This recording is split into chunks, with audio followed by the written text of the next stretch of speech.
is being recorded. There we go, everyone. We are back again for another fantastic conversation on Friday Night Counter-Attack. The Euros is here. We are rocking and we are rolling. I'm here representing Netherlands today because there's no reason besides Xavi Simons, of course. Xavi Simons is balling this season, and I'm looking forward to seeing how much he shines at the European Championships. I'm here with my good friend Matthew from Back of the Net podcast. And Matthew, before I ask you how you are and what you're doing and all the predictions that we've had over the tournament, what are we talking about today? Because it's a very different topic to what we're used to doing, but it's a very, very relevant topic ahead of the European Championships as well. Let's hear it, Matthew. Yeah, listen, this one's big. I'm excited about this one. You know, when we discussed it, I couldn't stop smiling. This one is European Championship underdog stories. Underscore. It's like an email address. But listen, trust me, underscore. But listen, underdog stories. Listen, over the years, there's been some amazing stories during the Euros. I'm not going to mention the countries yet because we're going to get into that. But those of you that have watched all these European tournaments have seen for yourselves. But me and Hamz are going to break them down, and I'm sure we're going to come up with a great top 5 list. It's going to be very, disagree, Hamza, but we might disagree. But the way we're going to do it for our audience is we're going to do it from a certain tournament from Euro 2004, then 2008, then 2012, 2016, 2021. And then we're going to start by talking about some of the underdogs who are actually in this tournament. So we're talking about the likes of Romania, Georgia qualifying for their first tournament. We're talking about someone like Slovakia getting into the qualifying group stages as well, which is great to see. So there are already a lot of underdogs already. It's just about how well they thrive under pressure in the group. And there are some opportunities for them to get into the knockout stages as well. And at the time of recording, we're recording on the day of the first game of the European Championship. So this is going to be a podcast that will come out during the championship. But the fact is, we have to go back in time. It's time to go back into the TARDIS, Matthew. Are you good? Are you ready to go into this TARDIS? Come on, I'm always ready, man. Born ready. Yeah. What's your time traveling? What's your best time traveling reference for films or TVs? I know you're not a big fan of films or TVs compared to me, but you've got Doctor Who, you've got Back to the Future, you've got the Avengers Endgame as well. What's your kind of time traveling way of doing? You know what? Harry Potter, even. No, I'm the worst person. All them things you've mentioned, yeah. Don't laugh. All them things you've mentioned, I can't even have a conversation about them. Like, I couldn't tell you about Harry Potter. I couldn't tell you about. All right, Avengers I've watched. But I'm one of them. I jump on it. I watch it. Oh my God, it looks amazing. It's so cinematic. But if you said who's the best Marvel thing, who's the best DC, I don't know them. All I know is Ant-Man, Iron Man, Spider-Man, the main ones. Yeah, Ant-Man's definitely the main one. Nah, it's all good. It's all good. So in that case, we're going back to our Nike advert from the 2022 World Cup when they got prime Ronaldo back using artificial intelligence. They got Ronaldinho back in his prime as well. So we're going back to 2004. And there's a team that we are starting off this podcast with because we can't not speak about the worst team to win the European Championships in the 21st century. We are going to Greece. Angelo Karasteas, the man who scored the winner in Lisbon against Portugal in the final. Wow, what a moment. They beat France on the knockout stages as well. They had some of the greatest players of all time shocked with the way that they won that tournament as well. And in England, it was looking like England could be winning the tournament until a certain injury as well. So I'm going to get it back all the way to the group stages, Greece 2004. I'm just going to load up their run where we've got this going forward. So Matthew, talk to me about your initial thoughts on Greece, what they were like in 2004, who you remember, the players you remember, and the style of play as well. Because again, it wasn't always pretty, but that's what tournament football is. It doesn't have to be pretty. You have to get the job done. And that's what happened. Yeah, you know what? That's such a nostalgic World Cup. World Cup Euros. I don't know about you, but like, do you remember it had the silver ball with the black, the black little cross on it? I don't know why I remember that so much. And Greece played that type of football where every set piece you felt they were going to score. And the main players I remember from that was Karasteas. There was one, is it called Delas or Della? Yes. It was. Yeah. Karagounis and the goalkeeper for some reason. I never forget him. It was you are a goalkeeper by trade. You're a goalkeeper by trade. I try. I'm sure it was that guy, the grey hair, that played at Olympiacos. It was. I just I'm don't know sure how that, to pronounce his name. I need to get it yeah. up and to get the Screech I'm gonna squad I'm up. gonna guess it. Nicoladis. For those Greek people, I'm sorry if that is completely wrong. I'm guessing it It's good. Nicoladis. But yeah, honestly, they were. It's funny, man. They beat Portugal 2-1 in the opening game, and then I think they drew against Spain. I think, and I don't know if they won their other game. But as the tournament, the games that started getting afters, you thought, all right, they're gonna go out now. Got Italy, they're out. Nope. No, not Italy. So the teams that they had, and then obviously in the final they beat Portugal. And listen, you see that Portuguese team. When I remember the players Portugal had that day, you'd never have thought that Greece would even do it. Rui Costa, We've skipped ahead quite a bit, to be fair. But what I want to talk about is the fact that with this Greece team, you mentioned them drawing to Spain, you mentioned them against Portugal. Let's start with the Portugal team because people who don't know about it, you got Rui Costa, you had Luis Figo, you had Cristiano Ronaldo, you had Nuno Gomez up front as well. You had Maniche Costinha, who just won the Champions League with Porto, Ricardo Carvalho, who was just coming into the side, which was incredible as well. And for Greece to win the opening game of the tournament, it goes to show what talent they had in their team as well. And the name that you mentioned for your goalkeeper, Nicopolidis, you pronounced it right. Nicely done, my friend. Nicely done, which is great to see. Matt knows ball. I'm going to give it to him because I definitely didn't know how to pronounce it, which is great to see. My kind of play that I remember from the Greek national team was Stelios Giannakopoulos because I had a friend in school called Stelios. I was like, Stelios, you're playing again. And then Stelios Giannakopoulos, who was bold, and my friend definitely wasn't bold. It was just great to see how it happened as well. But yeah, now we're going to fast forward to where Matthew was talking about in the knockout stages, where everyone thought, yeah, you know what, this is going to be funny. This is where Greece is going to just get knocked out because they lost to Russia in that third game of the group stage as well, but they still qualified second in that group, which was incredible to see. But we're going forward to the quarterfinals because for a lot of people that don't know, the European Championships used to be just 16 teams, just 16. And it was so much more difficult then. It was so much more horrible for a lot of these smaller teams to go through. But we have to talk about this French team. Back to front, we're talking about Fabien Barthez in goal, Lilian Thuram centre back, Lizarazu left back, Makalele in the Makalele role against Greece, Zinedine Zidane, Zizou, Robert Pires, the invincible, with Thierry Henry and David Trezeguet up front. And they lost 1-0 to this Greek side. Crazy moments what happened there for Greece. Talk to me about it. Carrasco scored that game as well, winning goal for them in the 65th minute. What do you remember? Because for me, I remember such amazing stars at this Euros, but it felt destined to be a big team, a big country. This felt like Portugal's time. It felt like England's time. It felt like even France were going to do well as well. But what happened to this tournament that Greece just upset the odds so much from your point of view, Matthew? Do you know what? I'm just going to touch on what you said about the bigger nations. You kind of felt like one of them were going to win. You know, like we'll look at this one now. You've got England, France, Germany, all these nations, possibly the Dutch if they can pick up.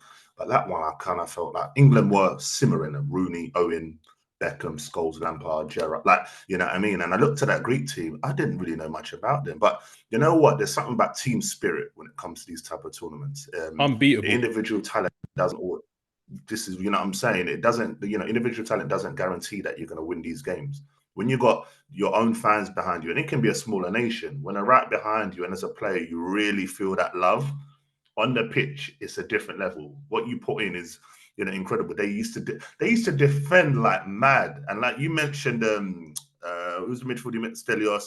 There was Karagounis. The work them lot used to put in was it. The work they put in was incredible. Incredible. And like you said, Carastea getting the goal. I didn't know much about him before. I can't remember who he played for at that time. Damn, who was it? I think it was at Panathinaikos, I believe. Anyway, I did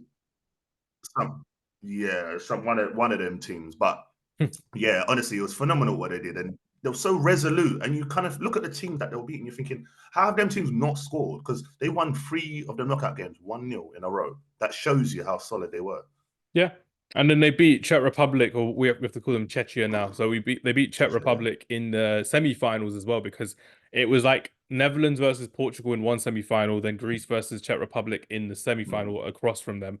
And we were all thinking Czech Republic, they got Milan Baros, Jan Koller, Pavel Nedved, recently the Ballon d'Or winner as well. They thought they could go all the way, and it just wasn't the case for them as well. Thomas Rosicky, the former Borussia Dortmund playmaker who went on to move to Arsenal, of course, as well. Had some fantastic players in that team, but it just never worked out for Czech Republic. And then Greece got to the final. They got to Lisbon. They played against Ronaldo, Figo, Rui Costa, an incredible team. A game where Portugal should have won that tournament. Ronaldo should have had his first trophy in international football, but the stars never aligned for Portugal. It looked dead set. Every single pundit I remember on TV saying, even Mark Lawrenson saying, it can't not be Portugal.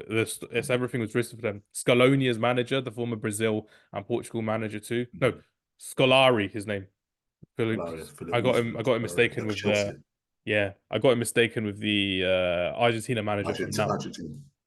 Yeah, I apologize in that as well. But that header coming off the corner as well, Bastinas crossing it in, Karisteas doing that flip with his shirt as well, and you're just like, oh my goodness me, it's going to Greece, it's going to Athens. What was your thoughts remembering that final and seeing one of the best moments in European football history? I would say biggest upset. Just couldn't believe it. Like I think everyone was literally sitting there going, huh?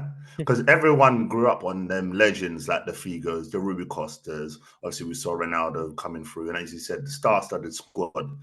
So the younger generation, you kind of felt, I want that team to win. No one really wanted Greece to win, but as it went on, you kind of felt, oh man, this would be incredible if they did it. And honestly, big up to Otto Rehagel, big up, because if you compared him to a lot of them other managers, you'll be like, who is this guy? You know what I mean? You're in the wrong place, buddy. But listen, he got them to the final, they won it. What more can you say? That is probably one of the biggest, forgetting just club, international, whatever, biggest stories ever. Honestly, that is on a par with that whole Leicester winning the Premier League type thing. It was the Leicester before Leicester, basically. Yeah, it's true. And then you had Denmark winning in 1992. But because I wasn't alive for that, I'm not really going to talk about that. And we're going to move on to 2008, where the biggest shock in England was the fact that England weren't at the Euros in 2008. And I said it on our group chat recently. That was a crazy team not to go to the Euros when you had the Champions League final of Man United and Chelsea, and you had prime Ashley Cole, Lampard, Ferdinand, Terry, Wes Brown, Owen Hargreaves, Michael Carrick, Paul Scholes, all in that team. Joe Cole, of course, as well for Chelsea.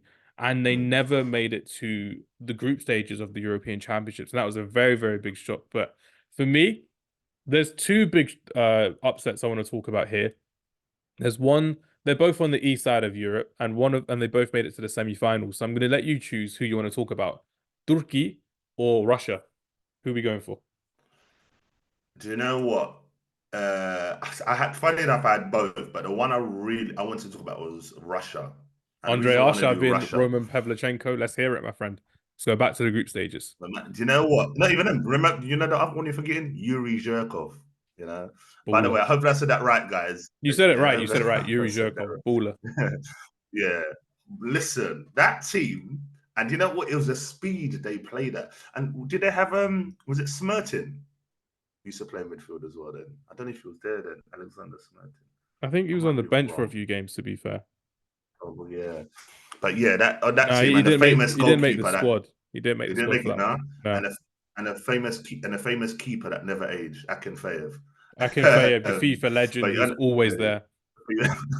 Always there. But honestly, that Russian team, phenomenal. Like the speed they played. I think it was the Dutch game when Arshavin scored, was like a half volley through. Was it Van der Sar, I think, was in goal at the time. Honestly, they were fantastic in that tournament. And that was the one where I was like, oh my God, like we're linked to this guy. Look at that. Look at this guy. Andrei Arshavin, But yeah, no, they were good. Turkey as well. You know what's so funny? Before we did this show, I was thinking, what other teams?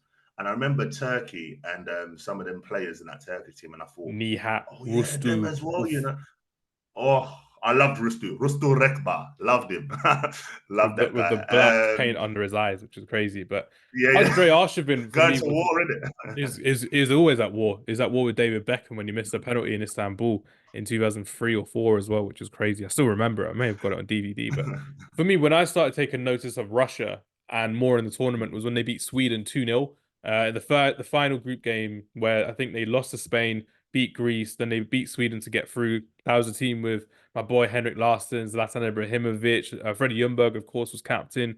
But for me, Mm, it's more along the lines of how Andrei Arshavin came in to start that third game as well, and he scored. And him and Pavlyuchenko, they had the summer, everyone in the summer just looking at him. You had Spurs, you had Arsenal, looking at these players, mm, Chelsea going for Zirkov as well. And it was really great to see what Russia really did. But we are going to go to the quarterfinals, remember? Still 16 teams.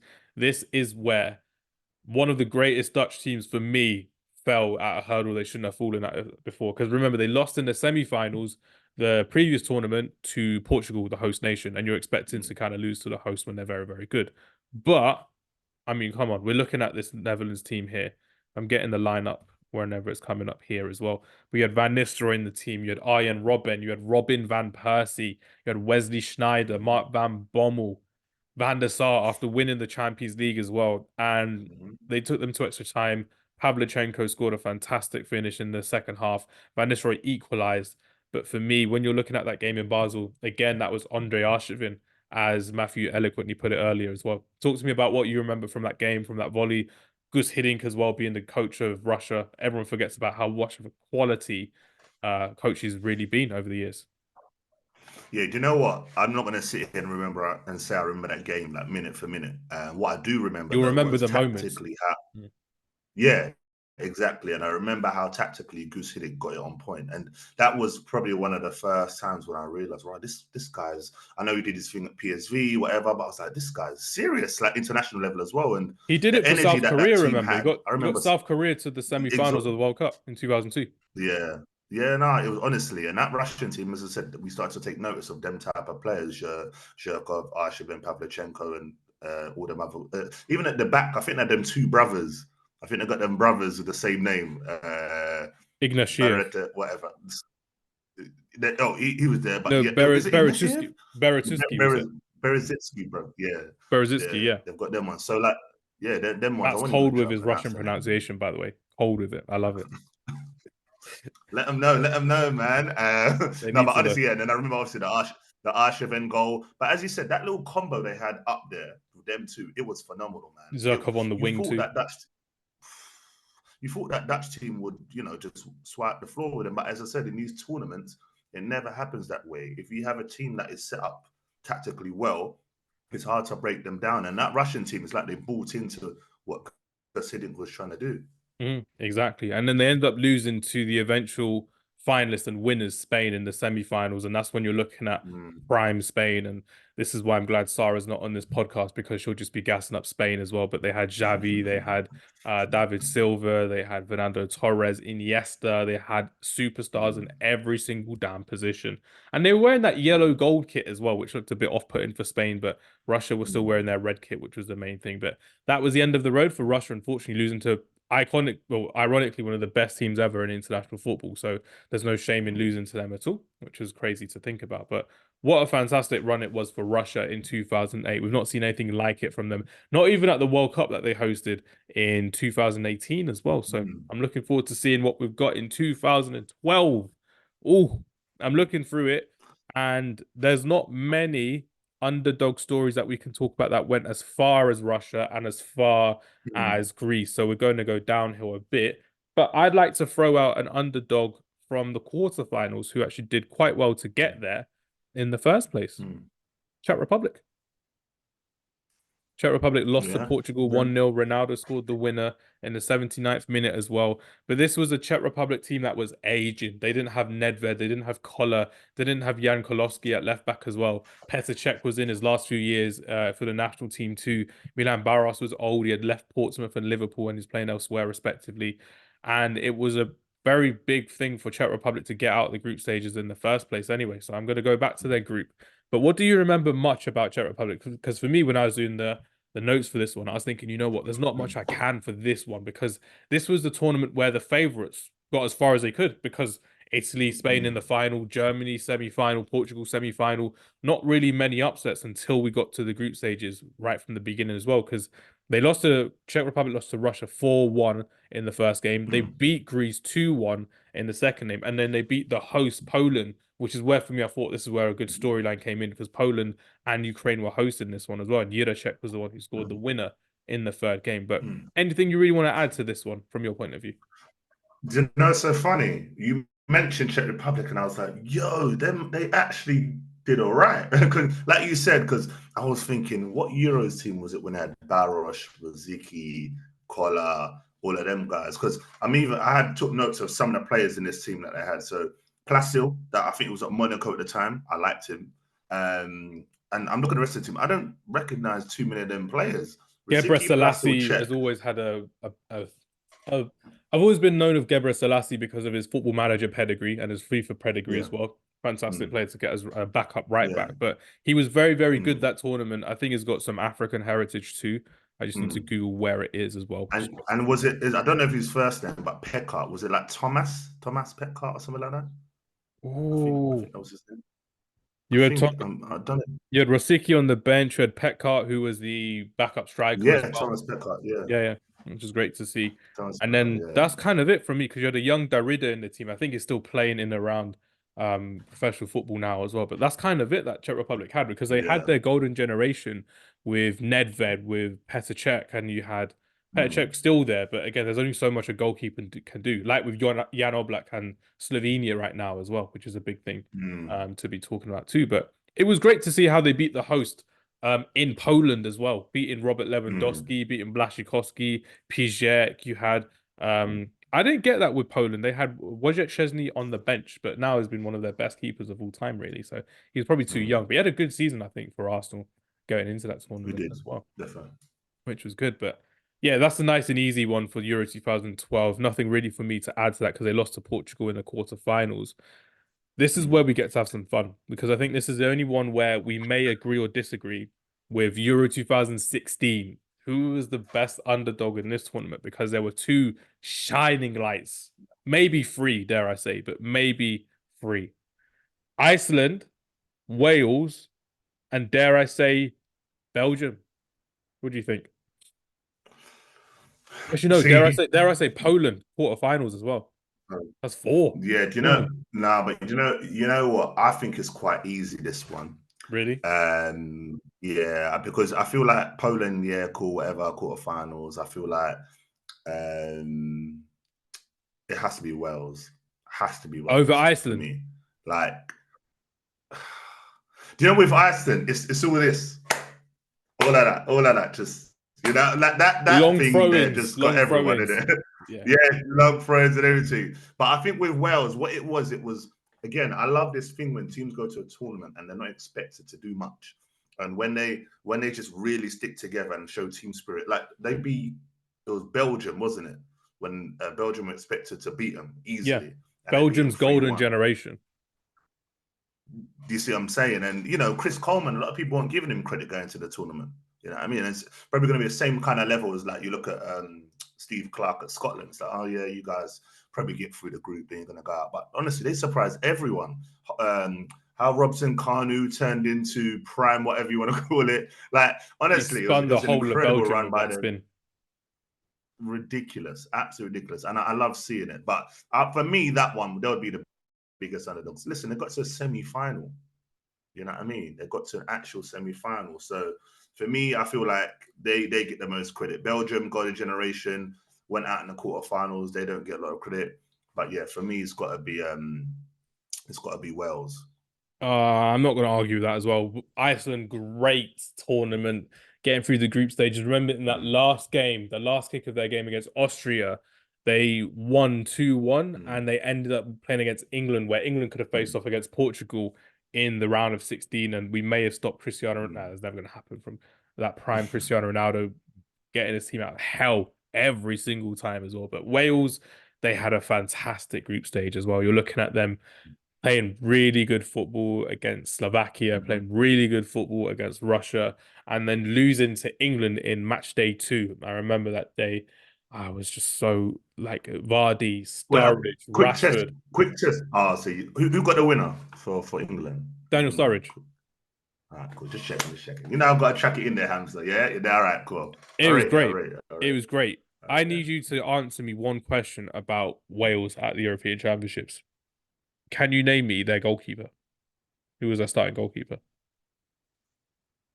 I think it was Hennessy, Wayne Hennessy. I think. Nah, it was Was Danny it Ward. not? It was Ward. Did Hennessy not play, or was he in the qualifiers? I know they It got Ward and Hennessy. When did Hennessy play then? is a fact that they had this thing of rotating goalkeepers. So Hennessy played a few and Ward played a few. So they didn't actually have a starting That's why. goalkeeper. Yeah, see, Hennessy played against England and they lost. Ward played against yeah. Slovakia and they won. So I'm just like, all right, then cool. Ward's an awful goalkeeper. I'm sorry, Ward's an awful goalkeeper. He should never Let's be not at even the get top into it. level. This is what I don't get about international football. It happened with Sweden and Rob Olsen as well. Why would you play a Mm, goalkeeper who doesn't play regular football for your national team, no matter how good they are? It makes no sense to yeah, me at all. It's yeah, really, really yeah. worrying to see that. But onwards with Wales, I mean, no one really expected them to shine, and they actually shone against Russia, beating them Mm, 3-0. And they had that chance to mm, actually rotate their team as well, which was incredible to see.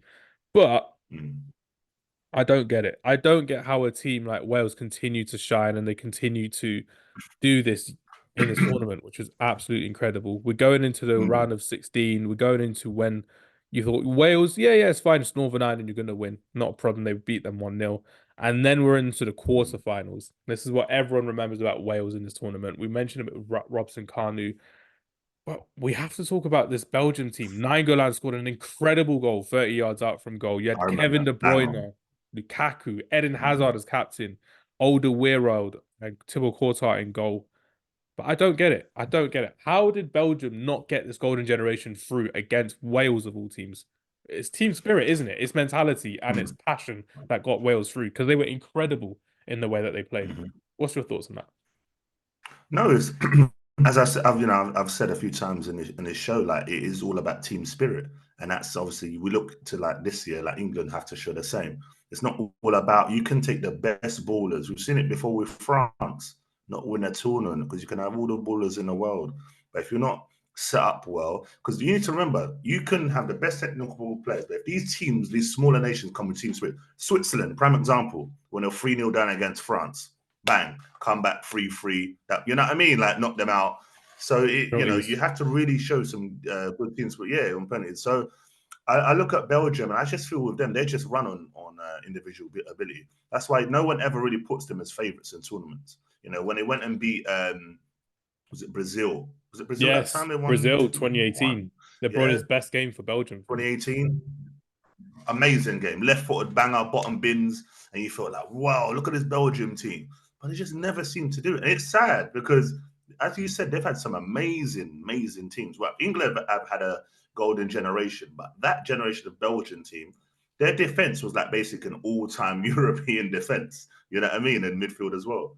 Company missed a few games in that tournament too, so it's very worrying to see what happened in Yeah. 2016. But there is a player from Wales I do want to speak to you about in 2016 because he missed the semi-final against Portugal. Mm, Aaron Ramsey. mm, What was your thoughts of Aaron Ramsey around 2016? Because he's kind of a utility player for Arsenal with the likes of mm. Cazorla, Sanchez, Ozil, Theo Walcott, Olivier Giroud as well.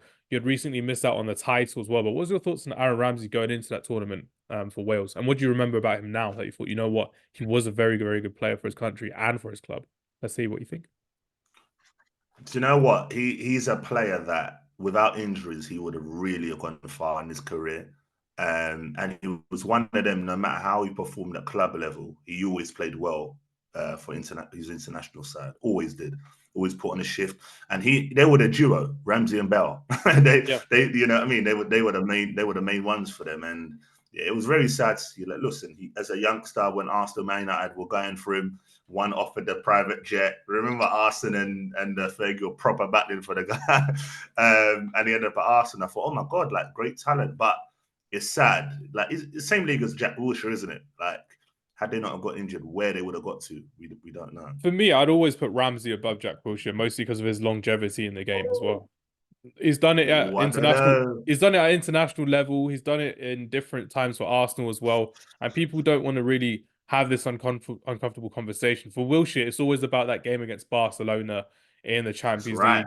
League. It's about that iconic goal against Norwich that always gets played on social media. But for me, Ramsey did it a bit more, and he took a lot more ownership than Jack Wilshere did. For me, but that's again a fan looking outside. What's your thoughts on that?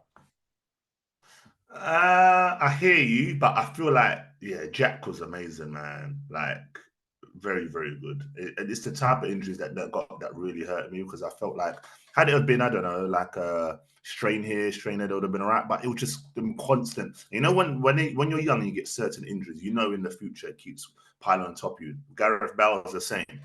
Paul Couldn't Pogba. continue for a certain. Oh, and Hargreaves. Paul Pogba as well. Yeah, it's so. Oh, Hargreaves is one of the main ones. Love that guy. But yeah, it's quite sad that it got to that. And yeah, back to Ramsey. Yeah, him and Bell were the main ones. But you know what? There were some unsung heroes though. Al Robson Kanu, Chris Gunter. Let's not forget Joe Allen in midfield. Joe You know Allen what I made mean? team And they of the had enough. tournament as well. You know what I mean? The Welsh Chavy. You know what I mean? So you know. So at the end of the day, like, listen, Wales did their thing, man, and Ramsey was a big part of that. They were very, very good, and it's just the fact that he missed out on that tournament. The highlight for them in the semi-finals because of injury as well, which is unfortunate to see. Oh no, PTSD 2020. Oh, let's go for it. We've got to go for it. We've got to talk about it. It is business as usual. We can't be unprofessional because for me personally, I don't consider Denmark an underdog, but we can't not talk about them for this tournament because of what happened with Christian Eriksen in Copenhagen. The whole country had to band together. The whole of football came together for this one as well. There are other teams that we can talk about, but for me, I'm quite happy just to talk about Denmark's run to the semi-finals of the European Championships in 2021. I mean, Czech Republic got to the quarterfinals, Ukraine got to the quarterfinals, Switzerland got to the quarterfinals after beating France on penalties, like we mentioned earlier. But I'm very adamant we have to talk about Denmark as being an underdog in this tournament for losing their best player, respectively, and the way they lost their player as well. He could have never played football ever again, but is back playing professional football and is back at the European Championships this summer. Christian Eriksen. What do you think? Yeah.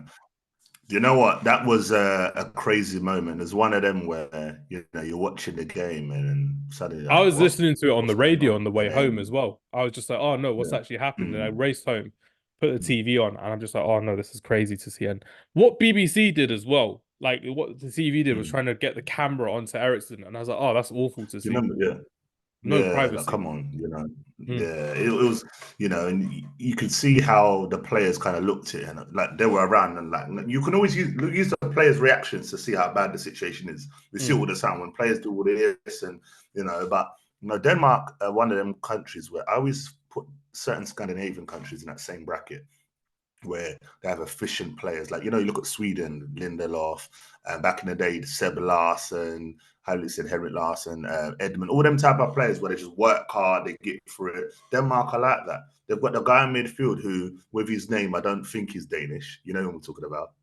Who are you talking about? Delaney. Yeah. Delaney. Fake Dane. Yeah, Fake yeah. Dane with that surname. Yeah. You know what I mean? But yeah, him. But yeah, I look at the team and then Christiansen, there was a player I like in that team. Who's the player that freaking hell? Damsgaard. That's the Mikael one. Damsgaard. He's not done anything at Brentford since he's Damsgaard. been at Brentford. He should really be going somewhere You're else not now. exactly like him. Like, I was like, "Whoa, who's this guy?" But Iconic free kick at Wembley. Phenomenal. And again, you kind of thought that his career was going to go on from there, but as you said, hasn't done anything at Brentford. And yeah, it's with them type of teams, they normally get to like the second roundish, cause a bit of a shock, and then they peter out. But listen, for them to get as far as they got, that was amazing. Like we can't dispute it. But yeah, big up to Denmark. Big up to Denmark. Remember, their game was postponed against Finland because of the whole Christian Eriksen thing. The situation, they thrashed Russia to get through to the group stages, which was absolutely fine. They beat them 4-1, and they came back in match day 2. We're not going in any order, but they lost to Denmark 2-1 because Christian Eriksen wasn't playing, and Belgium, I think Kevin De Bruyne had a good game against Denmark in that game as well, but they beat the Czech Republic quite convincingly from what I remember as well. But it's more the semi-final of them getting to Wembley Stadium. They're one away from the big time. And in a way, I like the fact that they had Wembley for the semi-finals and the finals. But then again, I didn't, because it felt like a final in itself, beating Denmark. And then you're just there like, oh, I've got to do it all over again. What do you remember about Denmark versus England in the semi-finals? Where were you watching it? What was your feelings going into it? What do you remember about it, Matthew?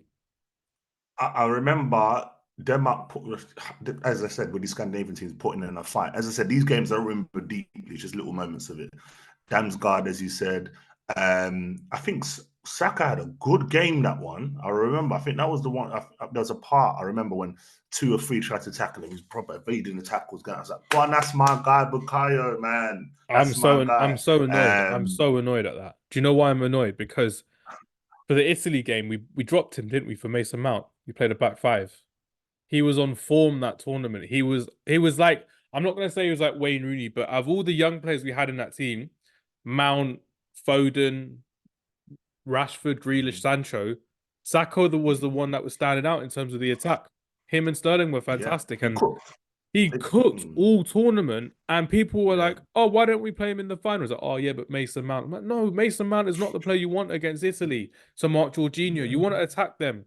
Kane with that through ball to Bukayo Saka, he crosses it in. Raheem Sterling bundles it in. It was an own goal by Kier anyway, but yeah, Saka was yeah. haunting their defense every single game in the tournament. Czech Republic in the match day 3, he was doing fantastic against Denmark as well, but really, really annoyed me that Saka got dropped for the final and he missed the penalty because in hindsight, Gareth Southgate should have been sacked from that performance as well as a manager. Awful because Saka was the one who was on form and people don't want to give him his flowers when it's due, but I certainly do. And I thought it was fantastic. And England don't build around enough for Saka. Saka won the penalty, of course, as well.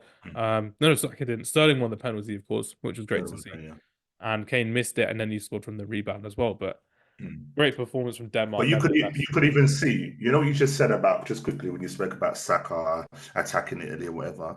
You could see what's his name when he attacked Chiellini. He didn't want it. Italy did not. When Saka was running at them, they were like, "No, Emerson no." played They for tried to Chelsea as drag a him. Like backup left back. They couldn't handle him. that's what I'm saying. Like, oh no, yeah, Gareth there. This is why I'm looking at this one. I'm sure we'll get into it another day, but this is the tournament where it has to happen. Gareth has to just. I'm not going to be here next one. Let's go for it, boys. You know what I mean? But we'll see. We'll see. We shall wait and see what happens with that. But big thank you for your conversation today. My hay fever is playing up, and I need to get something stronger than antihistamines as well, which is great. But the fact of the matter is, it was incredible to really go through some of the underdogs of previous tournaments as well. Greece in 2004, 2008. Who did we go for, Matthew? 2008, we said no. We did 2004 first. Actually, Greece, and then 2008. Who did we? Did I note it down? You chose No, it. because we Remember, said I gave you a choice of 2. Russia. Russia, Andre Arshavin, Russia. masterclass, Yeah. incredible. My guy, 2000, Andre. Andre, 2012, we went for the Czech Republic because that was the most straightforward Euros of my lifetime so far. 2016, who did you choose in the end? Iceland or Wales? Went for Wales, man. I think Wales Wales, would Wales. definitely like Iceland. Respect to Iceland, but Wales definitely semi-finals. Definitely. And 2020, 2021, who did we go for in that tournament as well? 2000, we said Denmark. Denmark indeed, which was great. But Denmark. I'd like to hear what our audience think of who are the best underdogs at Euro 2004, 2008, 2012, 2016, and 2021. And we'd love to hear your thoughts on who would be the best underdog so far at the European Championships in Germany in 2024, which would be great. My prediction, I think. Before we go, hang oh, you're going to do it now, actually. That's what I was going to ask you. Go on, let us know. I'm waiting to Don't hear worry. yours. Go on. By the way, everyone, we've had a Wi-Fi issue today. That's why we're kind of stopping and starting over one another. So I apologize about that. I don't know what's happening with our technology. It's only me at home today, which is crazy to think about. Not at home, at the studio today. It's only me at the studio. Before we get into it, let's get Matthew's predictions for best underdog of the tournament. My prediction is I can't call Austria an underdog because they're not an underdog. They're like a dark horse for me. I think they're very good. I want to see Georgia shine. I want to see Georgia. They're in the group with Portugal, Turkey, and Czech Republic. I want to see them shine in their first major tournament. Go big or go home, right? That's what I'm thinking about. What do you think? Who would you be going for as well? See, now you said that about Austria, I can't use them because I'll put Austria if you see on Twitter as well. I said them as underdogs. I want to see something big from Turkey this time. Turkey have Yes. always got this whole thing of, oh, we expect them to do well, like a little underdog story. And that's what I want to see. This is the tournament I want to see Arda Güler go, I'm at Real Madrid. This is me. Like, I'm going to show you lot now. And I think we're going to see a decent Turkey side. I really, really do. And don't forget, in this tournament, you've got the 4 best third place teams they go through as well. So Yes. I think Turkey can definitely get through. And listen, if they get through to the next stage Anything can happen, man. Absolutely, it's going to be fantastic. So I'm looking forward to it. Like we said, we're recording this on the eve of the tournament, a few hours before the first game kicks off as well. But this podcast will be out a week or so into the tournament, which will be great. So I'm looking forward to hearing your thoughts on our social media. Matt wants to ask me a question. Go for it. Yes, I do. Who are your winners, Hamza? Because I know you like to be off all the you never do the favorites that everyone thinks. You always got to have your, and I want to hear the reason as well. Because people will be like, why is Hamza picking them? So come on, Hamza. Let us know. I Who predicted wins? Portugal to win Euro 2024. You think they're the best team? Just that's it. It's not about the best team. You know, in tournament football, it's not always about the best team. It's about who can win. And Portugal's route to the final is a lot easier than England's, than France's, and Germany's. They're not going to have a tough competition for me until probably the quarters, maybe the semi-finals as well, if they finish top of their group. Mm. They have the squad rotation for it. They've got the depth and quality. They've got a manager with a point to prove, Roberto Martinez, who had the golden generation of Belgium. Now he's got to deal with the golden generation of Portugal, with Cristiano Ronaldo potentially in his last tournament as well. France are the obvious favourites. England, I'm not confident at all, especially with their recent changes in defence. No Maguire, very worrying for me. Couldn't tell you who we're playing with Declan Rice in centre mid as well. There's no established order like we're used to having with England, and it's very worrying Yeah. without Marcus Rashford in the squad as well. Who are your favourites? Who do you think is going to win? Is it coming home? England. It's coming home, man. It's coming home. It's coming home. I'm looking. Listen, you know what? I just Gareth has to do it. Yeah, I can just see the summer will pick up. I'm gonna be out celebrating in my England jersey, my flag on my window. Come on, England. it's going to be done. It's going to be done. I'm wrecking myself thinking about how bad England can be, but I hope they're just going to prove me wrong. But well, that's what we want as an England footballing nation. We just want to be proved wrong. We've seen them win in cricket. We've seen them win in rugby. We've seen them win in athletics at the Olympics every single time. We never see it in football. Why? Because football, the most pressure is on them as well. So I'm looking forward to seeing if they can handle that pressure and actually take on the best players in European football, which will be great. So everyone, thank you very much for listening. Appreciate your conversation as always, Matthew. Do check out Back of the Net podcast as always. I look forward to hearing more content from Matthew across the summer, which would be great to see. And hopefully we'll have Matthew more on our live streams, on our podcast, and hopefully our Wi-Fi and this hay fever issue of mine are no longer there next time we speak. Take care, and we'll see you all later. Goodbye. Peace.